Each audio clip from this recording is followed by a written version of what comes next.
Hi, welcome to Loft 801. My name is Diego, and today I'm talking about The Amateur. It's a great espionage thriller in the revenge genre. Led by Rami Malek's spiffing performance, the film combines intelligence, tension, and action for a satisfying cinematic experience. Quick heads up, this review may contain the occasional spoiler, but I'll do my best to avoid them. The Amateur follows Charlie Heller, a CIA cryptographer whose life is turned upside down when his wife Sarah is killed in a terrorist attack in London. Frustrated by the agency's inaction, Charlie uncovers a conspiracy involving his superiors and blackmails them into providing him with field training so that he can avenge his wife. Armed with intelligence rather than brute force, Charlie goes on a global mission to track down the perpetrators. I love the idea that a skinny nerd doesn't need raw strength to get revenge. Having a protagonist who relies on his intellect rather than his physical prowess is fun. Given modern intelligence and espionage, I think it makes this movie a lot more believable. Charlie kind of reminds me of a frustrated and vengeful Edward Snowden. He's a reserved and unconventional hero. I think Malek is great at portraying Charlie's internalized grief. His expressions and silent moments communicate more than any monologue could. Unlike most spy thrillers where the protagonist becomes a hero overnight, Charlie's transformation is incremental and imperfect. He narrowly escapes his first operation with his life, and it goes to show that he's a man in over his head. He is not Jason Bourne. I largely love the somber tone of this movie. Charlie's journey forces him to cross ethical boundaries for his personal justice. In a lot of these instances, I supported him in his internal struggles. The emotional weight of his quest is never overshadowed by the action or by his intelligence, and I appreciated that. I think supporting cast members are also great. I loved Lawrence Fishburne as Colonel Robert Henderson. He's kind of like a mentor to Charlie, but also not really. He, along with everyone else, underestimate how far Charlie can go. CIA Deputy Director Moore and CIA Supervisor Horowitz are just as over their heads as Charlie. It's a great parallel, and speaking of parallels, I really love Catronia Balfe as Inqueline. She mirrors a lot of Charlie's emotions and is the perfect support for him. The one actor whose inclusion disappointed me because he was underutilized is Jon Bernthal. He plays CIA Operative O'Brien, and he's clearly super cool. Unfortunately, we only see him once before the film and again just before the climax. Honestly, when he appeared again, I thought to myself, oh shit,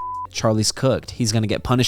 But no, they have a quick chat, O'Brien dips, and we never see him again. I understand this movie is for Rami Malek, but it definitely missed the opportunity to use Jon Bernthal. I thought the setting and production were pretty good. The film takes us all over the world, from Virginia to London to Paris to Romania to Finland. There are a lot of locations we visit, and they all look unique. The international scope is great, and I love how they contribute to the narrative. Whether it's Charlie destroying a rooftop pool in Madrid or hiding out in escaping slums in Turkey, each location is impactful. I think some people might find this movie to be a bit too slow, but I thought it was perfectly paced. I feel like we spent a good amount of time in each setting and things stayed fresh and interesting for me. In a lot of ways, this movie kind of plays like a video game. You don't know who the big bad is, but you at least know one of the underlings, so you interrogate them. Find the next underling, interrogate them, find the next underling, interrogate them, and then find the big bad. It's a little systematic, but I like the structure. There's also not a crazy final showdown, and I kind of like the low-key ending, but it didn't really sit well with my girlfriend. She thought there'd be a bit more fireworks, and I totally get her. This film is definitely a lot more espionage thriller drama than an action movie. The final thing I want to say is that I like the score. It was subtle and complemented the film's tone. Volker Bertelmann does a great job of underscoring emotional beats and heightening suspense when needed. I don't have much more to say other than it was good.